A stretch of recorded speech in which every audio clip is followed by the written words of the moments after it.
कर्जमाफी 2026च्या याद्या येण्यास सुरुवात झाल्यापासून शेतकरी बांधव नाराज दिसत आहे व शेतकरी बांधवांची ही नाराजीचे कारण म्हणजे जे कर्जमाफीची रक्कम आहे त्यामध्ये तफावत दिसत आहे. तर कर्जमाफी संदर्भात महत्त्वपूर्ण अपडेट असणार आहे, कारण शेतकऱ्यांवर कोणताही अन्याय चालणार नाही. तातडीने 2 लाख प्रोत्साहन अनुदान जाहीर करावं, तिन्ही कर्जमाफी योजनांमधून वंचित राहिलेल्या सर्व शेतकऱ्यांचा समावेश करावा, असे माननीय रविकांत तुपकर यांनी जे त्यांच्या इंस्टाग्राम पेज असू दे किंवा सोशल मीडियाच्या माध्यमातून इथे विनंती केलेली आहे. तर नियमित कर्ज भरणाऱ्या शेतकऱ्यांवर अन्याय चालणार नाही. सरकारने तातडीने 2 लाखांचे प्रोत्साहन अनुदान जाहीर करावे, अशी सुद्धा त्यांनी मागणी केलेली आहे व वेगवेगळ्या 3 मागणी आहेत, अटी आहेत, जे जाचक अटी आहेत त्या काढल्याबद्दल आम्ही स्वागत करतो. म्हणजे अहिल्यादेवी होळकर शेतकरी कर्जमाफी योजनेतील त्या 2 जाचक अटी काढल्या आहेत त्या निर्णयाचं आम्ही स्वागत करतो. मात्र प्रामाणिकपणे नियमित कर्ज फेडणाऱ्या शेतकऱ्यांवर अन्याय होऊ देणार नाही. जे प्रामाणिकपणे रेग्युलर शेतकरी आहेत, म्हणजे जे रेग्युलर कर्जफेड करणारे शेतकरी आहेत बघा, नियमित परतफेड करणारे शेतकऱ्यांना फक्त आणि फक्त 50,000 रुपये प्रोत्साहन मिळत आहे. पण जे कमाल कर्जमाफीची मुद्दल आणि व्याज आहे 2 लाख, म्हणजे रेग्युलर कर्ज फेडणारे शेतकरी बांधवांवर नक्कीच अन्याय होत असलेले दिसत आहे. तर नियमित कर्ज भरणाऱ्या शेतकऱ्यांना 50,000 रुपये नव्हे तर 2 लाखांचे प्रोत्साहन अनुदान द्यावे, अशी सुद्धा मागणी करण्यात आलेली आहे. तिन्ही कर्जमाफी योजनांमधून वंचित राहिलेल्या सर्व शेतकऱ्यांचा समावेश करावा.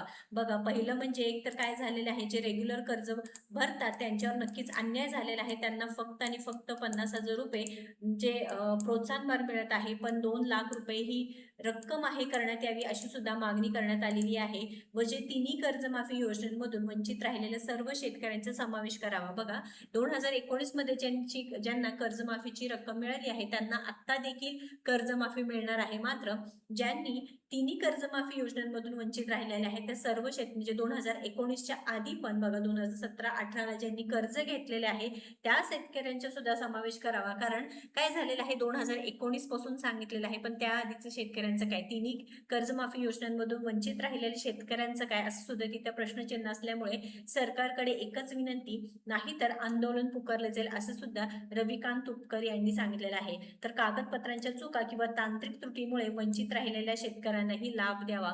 बघा, काही कागदपत्रांच्या चुका आहे किंवा तांत्रिक जे काही टेक्निकल इश्यू आलेले आहेत त्यामुळे देखील अनेक शेतकरी बांधव वंचित राहिलेले आहे लाभापासून. आता जी तफावत आली आहे रकमेच्या लिस्टमध्ये, तुम्ही बघू शकता की त्या लिस्टमध्ये अनेक तिथे चुका दाखवल्या आहेत. जी योजनेची रक्कम आहे किंवा जी ॲक्च्युअल रक्कम आहे त्यामध्ये तफावत दिसत आहे. त्यामुळे शेतकरी बांधवांना सुधारित यादी देखील येणार आहे, असे माननीय आपले जे कृषी मंत्री आहेत त्यांनी जाहीर केलेलं आहे. मात्र कागदपत्रांच्या चुका किंवा तांत्रिक त्रुटीमुळे वंचित राहिलेल्या शेतकऱ्यांनीही लाभ द्यावा. सरकारने तातडीने या मागणीची दखल घ्यावी, अन्यथा नियमित कर्ज भरणाऱ्या शेतकऱ्यांना सोबत घेऊन महाराष्ट्रभर तीव्र जन आंदोलन उभारावे लागेल. लढा सुरूच राहील, असे देखील त्यांनी सांगितलेलं आहे. तर शेतकरी बांधवांनो, तुमचं मत काय आहे नक्कीच आपल्याला कमेंट करून सांगायचं आहे.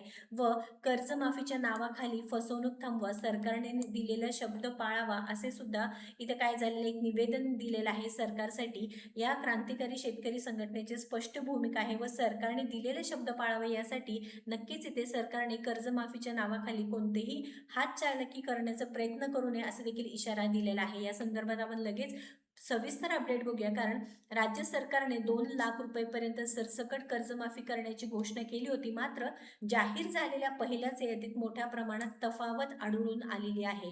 अनेक शेतकऱ्यांच्या बँकेतील थकील कर्जाची रक्कम एक आहे, तर सरकारच्या कर्जमाफीच्या यादीत त्यापेक्षा खूपच कमी रक्कम दाखवण्यात आली आहे. तुमच्या बाबतीतही असं झालं असेल तर आपल्याला कमेंट करून सांगायचं आहे.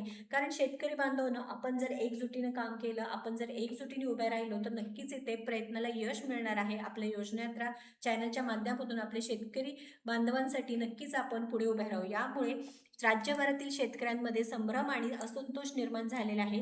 सरकारने पाठवलेल्या कर्जमाफीची रक्कम आणि बँकेतील कर्जाची रक्कम यातील तफावत बँकेने शेतकऱ्यांना OTS मध्ये माफ करावे, सोडून द्यावी, अशी सूचना सरकारकडून असताना बँक शेतकऱ्यांकडून जबरदस्तीवरील पैसे भरून घेत आहे.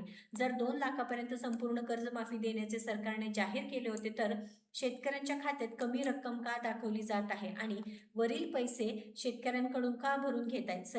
सरकार केवळ मुद्दलचा काही भाग भरून उर्वरित रक्कम किंवा व्याज शेतकऱ्यांकडून वसूल करण्याचा प्रयत्न करत आहे का, असा प्रश्न आम्ही शेतकऱ्यांना पडला आहे. या गंभीर प्रकारविरोधात आज बुलढाणा येथे क्रांतिकारी शेतकरी संघटनेचे युवा नेते श्री विनायक सरनाईक यांच्या नेतृत्वाखाली जिल्हाधिकाऱ्यांना निवेदन देऊन आंदोलनाचा कडक इशारा देण्यात आला आहे. तसेच हिंगोली येथे क्रांतिकारीचे मराठवाडा विभाग प्रमुख श्री गजानन कावरखे आणि जिल्हाध्यक्ष श्री नामदेव पतंगे यांच्या नेतृत्वाखाली आंदोलन करून सरकारला जाब विचारण्यात आला आहे.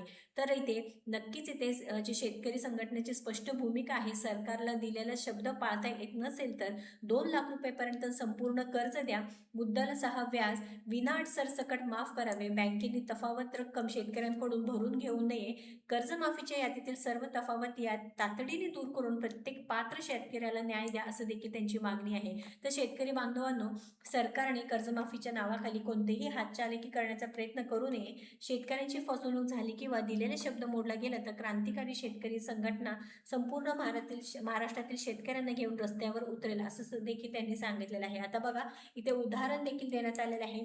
बँकेने व्याजासहित थकीत कर्जाची रक्कम बघा 82,165 आहे व सरकारच्या कर्जमाफीच्या यादीत दाखवलेली रक्कम 36,000 आहे. बघा किती मोठी तफावत आहे. त्यानंतर अजून एक आहे ते म्हणजे बँकेने व्याजासह थकीत कर्जाची रक्कम 23,700 दिलेला आहे व कर्जमाफीच्या पोर्टलवर दाखवलेली रक्कम 18,000 आहे. एवढी मोठी तफावत असल्यामुळे शेतकरी बांधवांमध्ये संभ्रम आहे, नाखुशी आहे.